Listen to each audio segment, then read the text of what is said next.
So I wanted to go over one of the things that critical to this game is I really wanted the movement to be meaningful and smart. And we already have some control algorithms. So if we have something over there and it's going to go attack something over there, if we look at them as just points, it's pretty easy to take that point. Well, not easy. A bunch of math is involved, and we take that point and move it over to there. And shoot and do whatever it wants to do. Now, if this already has some velocity in some direction, maybe some acceleration in some other direction, right? So it might end up going kind of in a curved route to get there. But one of the things I wanted to show here is that the detail we're trying to get at is this isn't just a point and this isn't a point either, right? This is actually something that's of a certain size. And not only that, but if you're going to get within firing range, the firing range is a certain distance away from it. And so if you say, okay, I want this guy to go over there and get within kind of optimal firing range and start shooting at that guy, well, are you going to go here, or here, or here, or here? You know, there's a lot of options for where you could go. And so what I've come up with here is that, let's draw this again. If we're here and we have an initial velocity, current velocity of that, maybe we have an acceleration of that, and we want to go over, shoot at this guy, so he's going to have kind of the range that we're going to want to go to is somewhere within this range. Well, there's a couple ways you could do that. You could just draw a line between them and say, boom, that's the shortest point, so we should go there. But the problem is if you've got this velocity, now really quick, touching on this guy's got his own velocity and his own acceleration, right?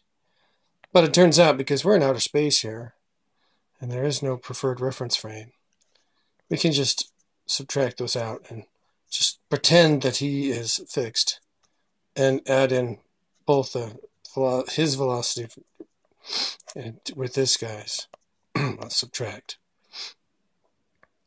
And so it makes things easier to think about it, to realize it's the same.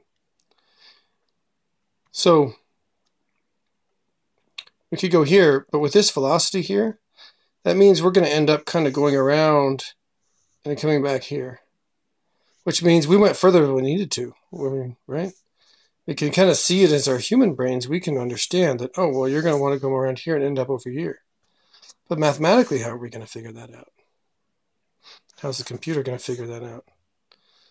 And what I did was, if we ignore acceleration for now, what we can do is we can take the acceleration into account also by just modifying these two and combining them into kind of a directional vector of where we're going right now.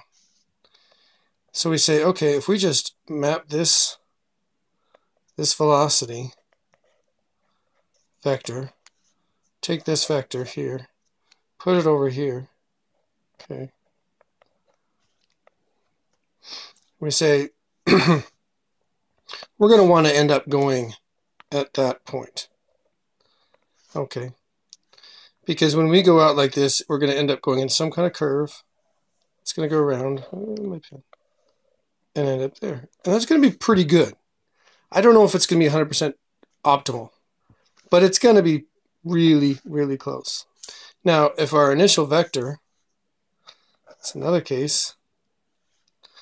Let's say our initial vector is, see, this one is going away. If we draw the line here, draw a line, right?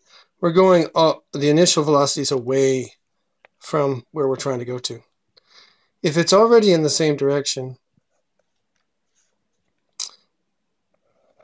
or where we want to go to,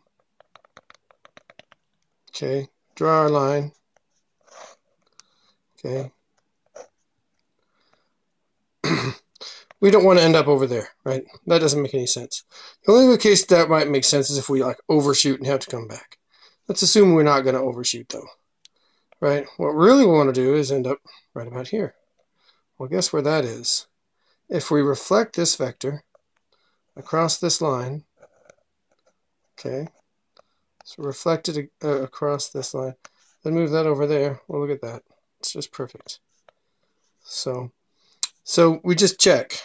If our current velocity is going away from where we want to be, use that directly.